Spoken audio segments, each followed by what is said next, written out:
play, but sometimes you can look tired at the best of times. Are you particularly tired today after a long journey? And how are you fitting in training in this little 2 or 3 day period? Yeah, a bit, but hi to everybody. But we knew that situation, and we knew that we have. I said before Chelsea game that we have like 5 games till the international break, and it's like there ain't gonna be a lot of training or whatever, just traveling there. And it started with Chelsea. Then we came back from Romania this morning around 3:30. Back home around 5 o'clock, whatever.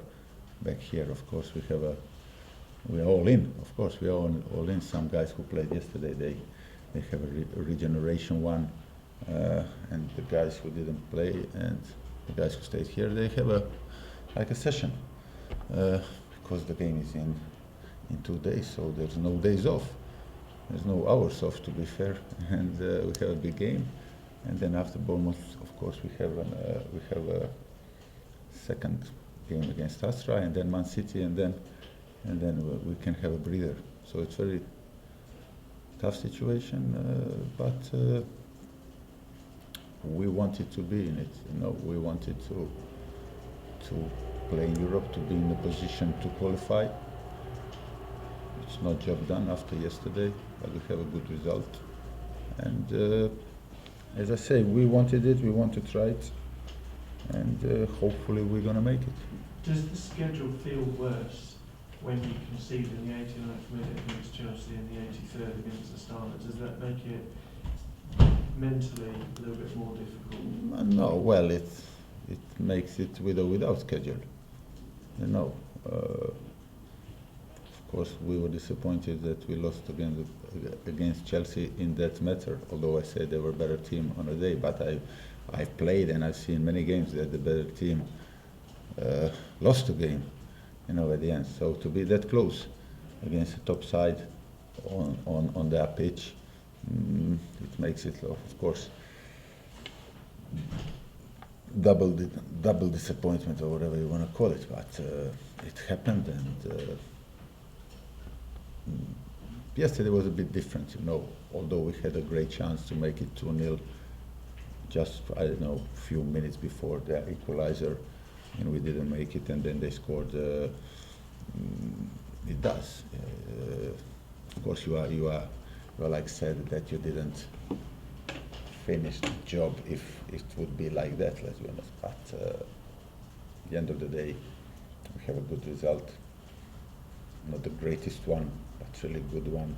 And the story is very simple. We have to beat them at home to come to the group stage of European League that we should be proud of if we achieve, although everybody is expecting us because we played against teams from Romania or all that. But on the other hand, West Ham was not a lot of times in Europe games, so we should, and of course we're going to give everything, and that is one of the reasons why we are giving everything to try to achieve that thing. What's the situation in terms of timeline for Andre Ayew, and does he need surgery? There are still, in medicine and about injuries, it's not the first time. Basically, it's every time when the injuries are of that scale. We have always at least 2 opinions, 2 solutions. One is a surgery, the other one is a conservative one. And I just spoke to Andrew, and we're going to speak now to the medical staff. There are 2 different opinions. We're going to see. One is with the surgery, the other one is without the surgery. But I'm not a doctor, so I'm going to listen to them. You'll decide today? Sorry? Decide today? It doesn't have to be today, because it's not a matter of days. Is he going to play against, Bournemouth or whoever, and we have to do it today? No. It's sadly, he's going to be out for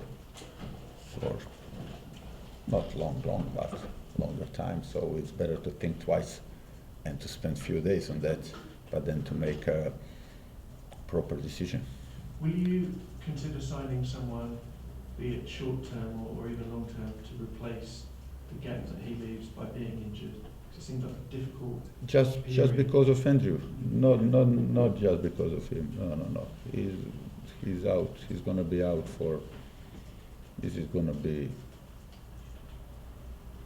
2.5 months, or is it gonna be 4 months? We really don't know, but he shouldn't be out for longer than 4 months. So it is not. Of course, it's not ideal because we bought him and we expected from him to. I would like him to play every game, but as I said yesterday to the guys who were in Romania, it's gonna go. He could be back this year, and we just have to cope with that situation without moaning, without crying, without. This is the situation to buy someone. I don't know. I'm not a big fan of that. And in terms of the number of people that you want to bring in before the deadline, do you have two numbers? The number if you are in the Europa League and the number if you're not? No, because you can't have two squads, It would be easier if we are in Europe to bring one or two players, because they would definitely get minutes, because you have at least 6 more games up until Christmas, But then on the other hand, it's not a big difference in numbers, because you can't have 2 squads, You can't have two teams. But one player might be the difference if we are in Europe or if we are not in Europe. But the best way, what we need to settle in is win. If you do one win hopefully on Sunday, and the other one, it will be really feel like a warm home for us, and because victories are the ones that make settling in much more easier.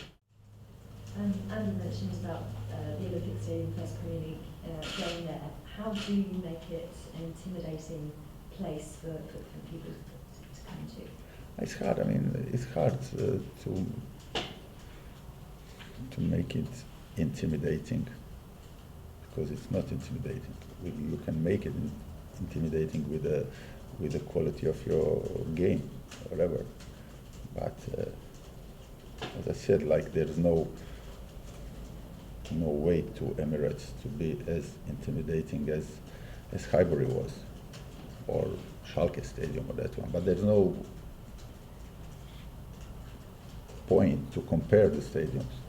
But I felt, the guys felt, fans felt that in those 2 games against Domžale and against Juventus, the atmosphere was really great. You could feel the bond between the fans and the players, and it was great atmosphere. And it's up to us now.